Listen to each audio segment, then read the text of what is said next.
Hello, in this video I will show you how to install ChatGPT Widget on OnePlus CE 5.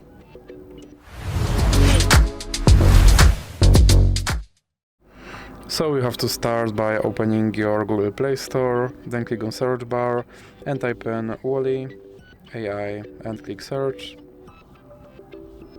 And now click install. Then you have to click open and click on this button to skip introduction, then click not now, and then click open permissions. Now click on AI assistant and here click on display over other apps, and then you can go back and go back again. Now click start, and as you can see right here there is my ChatGPT widget, and I can open him and I can tell him to do something.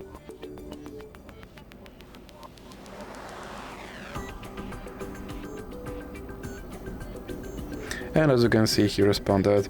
And if you want to remove him from your screen, simply drag him into the X icon in the middle.